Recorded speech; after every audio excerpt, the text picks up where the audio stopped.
What's up, everybody? Welcome back to Listography. Jason, Joe, and Cramser and Joe here. Smiths Week rolling on. Top 10 songs time. A band with not that many songs. How many songs do they have total? 70 some or something like that? Not a whole lot. 78 songs, 38 of them appear 75 times. That sounds about right. 70 plus good ones, I would say. So a lot to choose from. Who wants to kick it off, Cram? Sure, I will kick it off. My number 10, I think I have most albums and compilations illustrated here, except the debut. Number 10, I've got Heaven Knows I'm Miserable Now. Great sway and swing, terrific bass, like Joe K was talking about. There's some really underrated melodic bass playing here by Andrew Rourke. He's never just doing root notes. He's always weaving in and out of the rest of the songs, and he does it great here. Really pretty easy breezy, but the lyrics tell a different story, and I always love that juxtaposition. Mars, some great moments on this song too. Number 9, Stop Me If You Think You've Heard This Before. Big full sound here, prettier, cleaner edge. Morrissey sounds amazing on this whole album, but especially this song. And I love the little breakdown in the composition after the verses. Number 8, Shoplifters of the World Unite. Great beat. It's cool, confident. Love the lyrics, and the heavy with attitude chug strumming on like the muted guitar is really cool. Number 7, I Know It's Over. Really full of longing and love loss, done really well. I love the opening wail out when he does a "Oh, mother, I can feel you." So Morrissey and so awesome. Number 6, I've got I Want the One I Can't Have.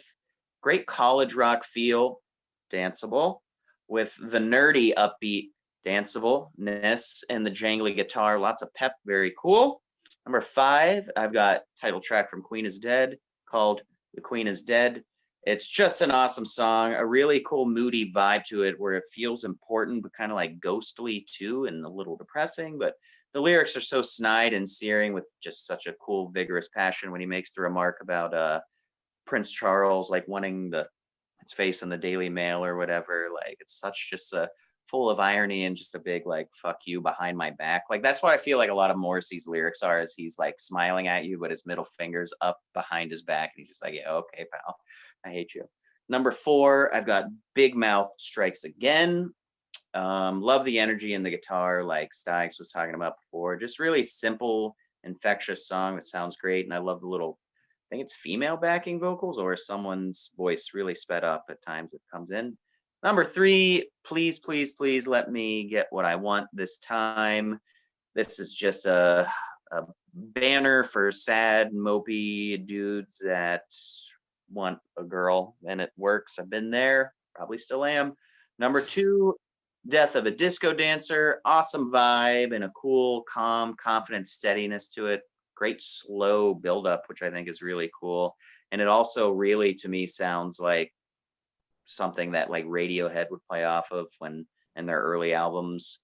But my number 1, I don't want to be a basic bitch, but How Soon Is Now.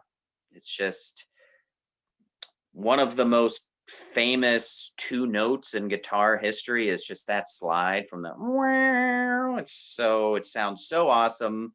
Joe and I saw the movie Closer in theaters when that song was on, and Natalie Portman was all spread eagle, probably rediscovered our manhood in college. But yeah, that song is just full of crazy cool, dark, sexy, sultry, seductive vibes, and it just sounds amazing. Cool. A lot of tracks in common. This is a very tough experience. Like I'm leaving out these songs that I just love. So a top 10, I don't even think is quite representative of like the greatness that the Smiths embodied, but I'm gonna give it a shot here. Number 10, I got Heaven Knows I'm Miserable Now. I think the lyrics, the tongue in cheek, but maybe he's totally serious about just like getting what he wants and then just immediately hating it. And the line, "What she asked me at the end of the day, Caligula would have blushed," is just so good. Number 9, I got Ask, one of the many singles. Kirsty McCall provides some nice backing vocals on this. And I think the little minor breaks accentuate the upbeat verses and choruses. And this is when they had a fifth member, Craig Gannon, and his kind of dueling guitar parts with Johnny Marr are phenomenal. Number 8, I got What Difference Does It Make? The Hatful of Hollow version. No, not the Hatful of Hollow version, the Smiths version. That's the superior one. I think Johnny Marr's guitar, it kind of has those like birds jangly, like half rockabilly, and just a really kind of, I don't know, Morrissey's like in a mood during this one, kind of dark. And I think the bass and the drums are just really great on this. Number 7, Last Night I Dreamt Somebody Loved Me, which such an interesting and unique sort of the way it's put together. Like you have that 2 minutes of sort of just like that faraway synth symphony kind of thing going on, like the crowd noise and everything, and just like explodes into this really dark, depressing song. And just the sound of it, the mix, the production on it is so amazing. Number 6, I got Sheila, Take a Bow. Another one where Johnny Marr is just doing so many interesting things sort of behind Morrissey's vocals. I think like the first 5 times I listened to it, I didn't quite like appreciate what he's doing. And like every time I would listen to it, I'd like listen really intently to hear all the things, like little sonic shrieks and the feedback and the effects. Just amazing work from him. Number 5, There's a Light That Never Goes Out. Just tragically over the top lyrics. And I don't know if they're played straight or as a joke or what, but you know, if a double-decker bus crashes into us if a double-decker bus crashes into us, to die by your side is a heavenly way to die. The pleasure, the privilege is all mine is just such a ridiculously glorious over-the-top lyrics. And I love it, especially as a teenager. Like that was like, you're speaking to me, Morrissey. I feel the same way because I'm kind of a loser. Number 4, I got Bigmouth Strikes Again. Just the sound of it, the overall, you know, the acoustic guitar just rocking away. Just an amazing sounding song. I think one of their best produced and arranged. Number 3, I got How Soon Is Now, the amazing, like pulsating guitar from Johnny Marr. And another one where the lyrics go to the club and you leave alone and you go home and you cry and you want to die. Like just, you know, when you're a teenager and you're a little emo, like that really speaks to you. Like that's right to my emo, black loving heart, whatever. So great. Very catchy song as well. Number 2, I got The Queen Is Dead. Marr's guitar, just so driving and excellent. More just like the mocking hostility in Morrissey's lyrics about the Queen, the breaking into the palace with the sponge and the rusty spanner. And the Queen says, "Oh, I know you cannot sing." And then he says, "Oh, you should hear me play piano." Like that, it's just, you know, self sort of loathing and mockery of himself, but also the entire British establishment.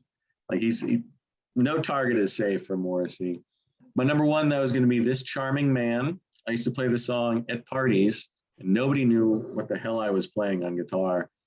But the guitar line itself is one of my all-time favorites.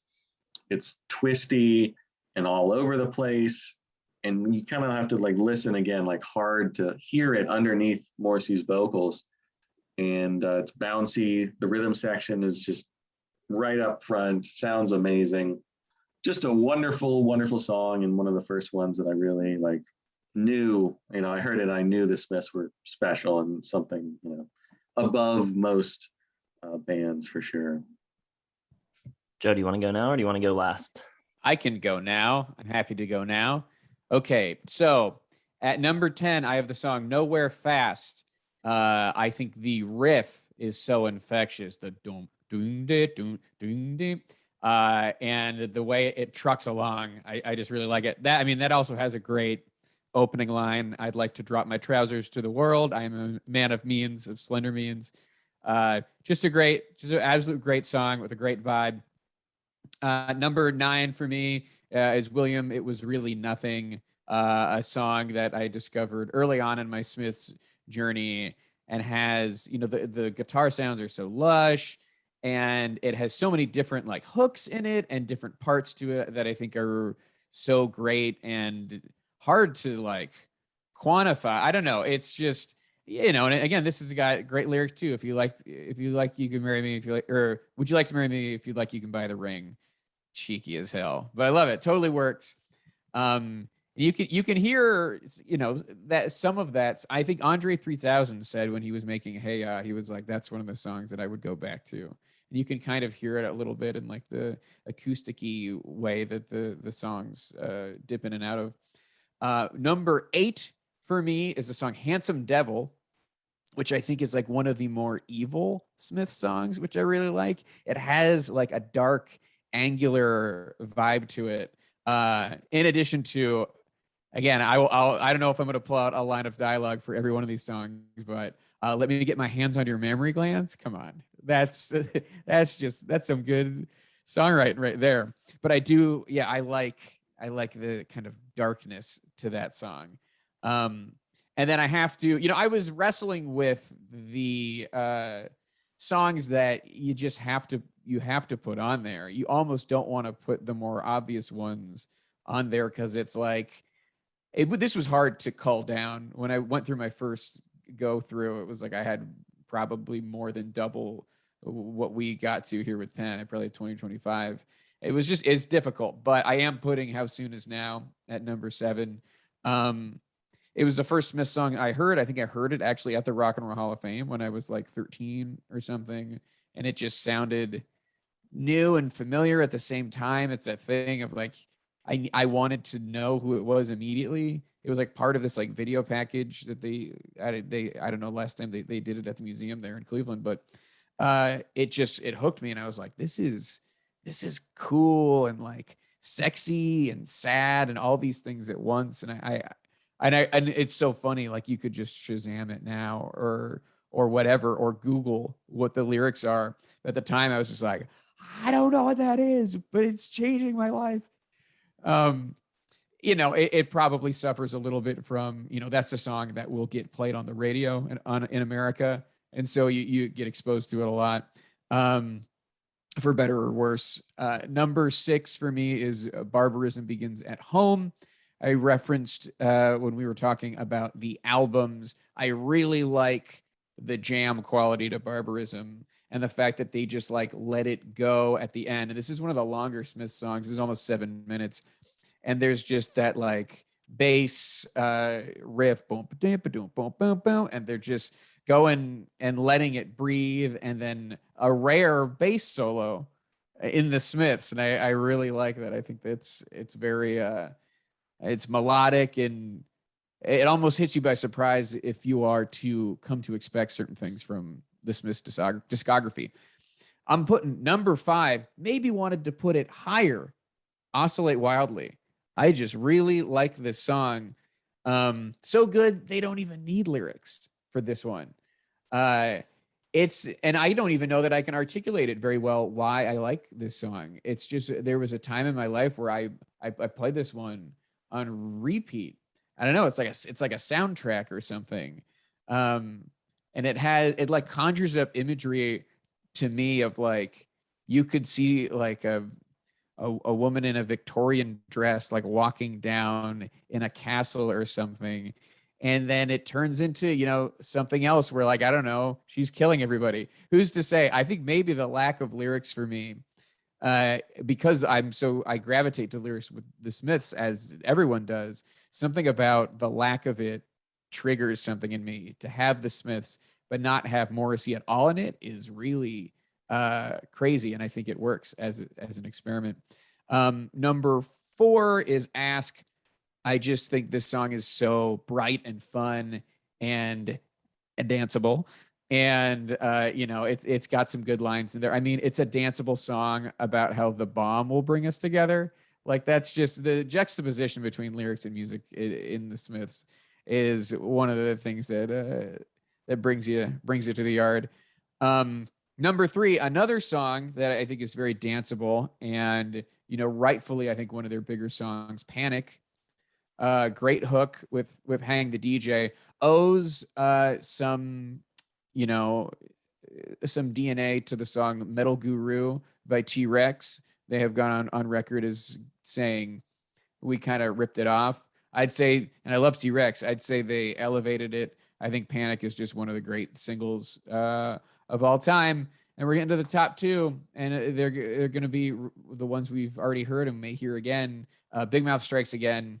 Like it starts so great with that chucking acoustic, and then I'm pretty sure it is modulated pitch. Morrissey singing with himself, I think, when they're doing the chorus. But that's like weirdly haunting. And of course, the lyrics we've talked about, including, mashing teeth. And now I know how Joan of Arc felt.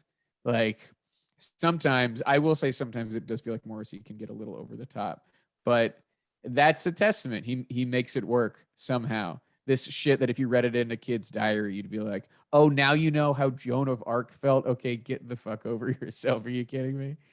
And then number one, This Charming Man. I got to agree. That's just, man, that song is just so good. You're right, Joe. The guitar work is so like tricky, but so fluid and smooth.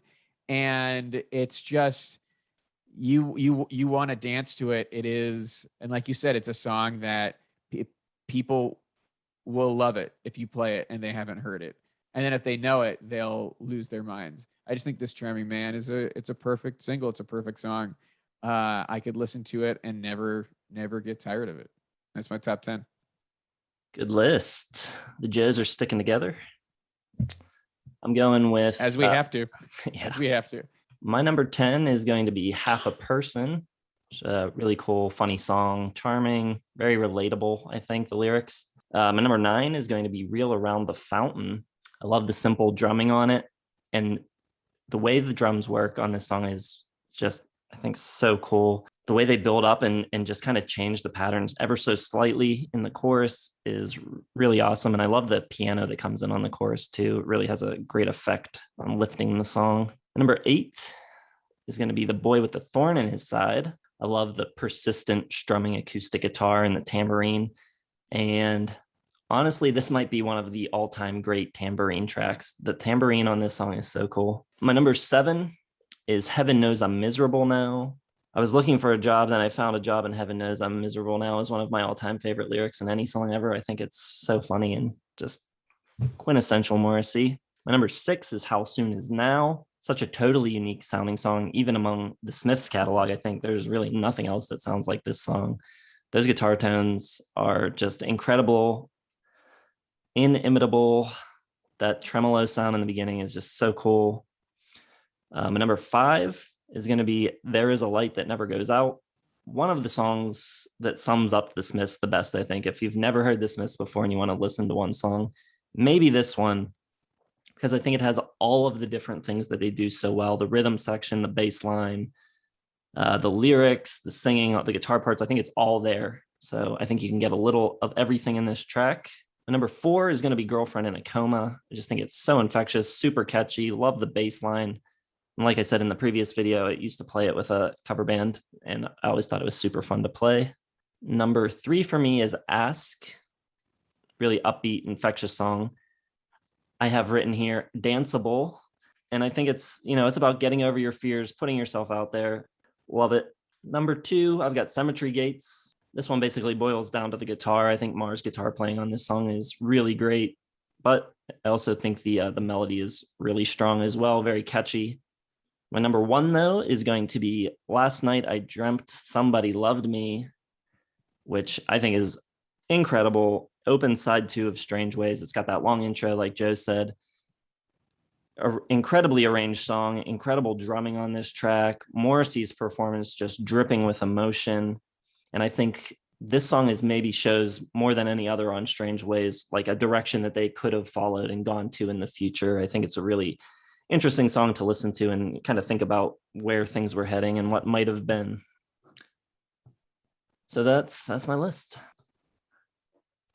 Yay. Not a stinker among all those tracks. That's a testament definitely to the Smiths. All are So good.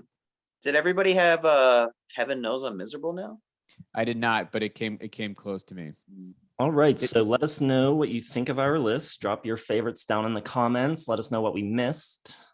Thanks again to Joe Kwaczala for joining us for both of these. Do you want to send people to places for your stuff? Yeah. We can do that for sure. You can follow me on Twitter at Joe K, or on Instagram at Joe Kwa, JoeKWA. If you search Joe and then you start to type in KWAC, Google will finish it with Kwaczala. And then you can find my YouTube, you can find my website, all that stuff. And you can also, if you like music discussions, don't let the Rock and Roll Hall of Fame lens intimidate you. We talk about music and all sorts of stuff on Who Cares About the Rock Hall. And if you are like, the Rock Hall seems like a strange thing, and I do ask myself the question, who cares about it? We get into the nitty gritty. We talk to a lot of like insiders and voters and people who've been involved in various different capacities, as well as a lot of very thoughtful journalists and then comedian friends of mine. So you kind of get a little bit of everything. Who Cares About the Rock Hall? And I have listened to it, and it's very good. And whether or Thank not you. you're interested in the Rock Hall doesn't matter. I think the music discussion is far greater than the actual, talking about the hall itself. So yeah, that's the real meat of it. It's just it's seasoning, the details and the info about this kind of bizarre institution. So yeah, we'll also drop links down in the description. People can find all this stuff down there. Tight. Yeah, a lot of links down there. So check it out. Thanks for watching. Hit the like button, subscribe, all that stuff. And we'll see you tomorrow. We got one more video with Joe Kwaczala.